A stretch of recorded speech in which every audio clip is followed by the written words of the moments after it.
বন্ধুরা, good morning সবাইকে। আর দেখো আমার ভাত হয়ে গেছে, মার গামছে দিয়ে দিয়েছি। আর এখানটায় আমি মাছ ভাজা করছি, তেলাপিয়া মাছ।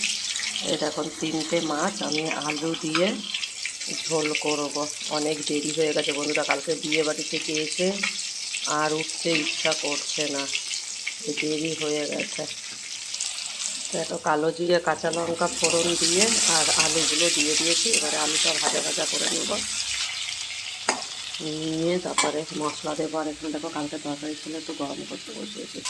দেখো আলু ভাজা হয়ে গেছে। এবারে পরিমাণ মতো নুন, হলুদ আর লঙ্কার গুঁড়ো দিয়েছি, আর টমেটো দিয়েছি, একটুখানি জল দেবো, দিয়ে এটাকে কষাবো।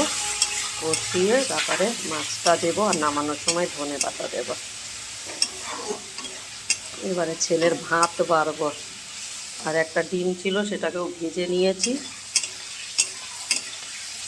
এটা হতে থাক, ছেলের ভাতটা বাড়ি। দেখো মশলা কষানো হয়ে গেছে। এবারে এর মধ্যে আমি ঝোল দিয়ে দেবো। আর আলু আমার সিদ্ধ হয়ে গেছে, ঝোলটা ফুটে গেলেই মাছটা দেবো। আর এই দেখো ধনে পাতা। 3 জনার 3 পিস মাছ বন্ধুরা। ছেলের খাবার বেড়ে ফেলেছি, এবারে মাছের হলেই বাটিতে দেবো ওকে। দেখো ঝোল ফুটে গেছে, এবারে মাছগুলো আমি দিয়ে দেবো। 3টে, আর ডিমটাও দিয়ে দেবো। ঝোলের মধ্যে থাকলে তাও খেয়ে নেবে। আর এবারে ধনে পাতাটা দিয়ে দেবো, দিয়ে ভালো করে ফুটিয়ে নামিয়ে নেবো। বন্ধুরা, আজকের ভিডিওটা তোমার কেমন লাগলো একটু লাইক, কমেন্ট, শেয়ার করো। আর মাছের ঝোলটা একটু ভালো করে ফোটাবো, ফুটিয়ে। আর এখানে দেখো, এই দেখো ছেলের জন্য ছাতু গোলাচ্ছি।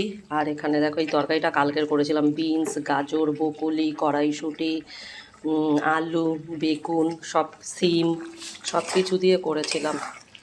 খুব টেস্ট হয়েছিল কালকের তরকারিটা। এবারে ছেলেকে তো দিতে পারিনি, ছেলে তো সকালবেলা চলে যায়, ওটা তো দুপুরে করেছিলাম। আমার কালকের ভিডিওও করা হয়নি, কোনো কিছু টাইম পাইনি।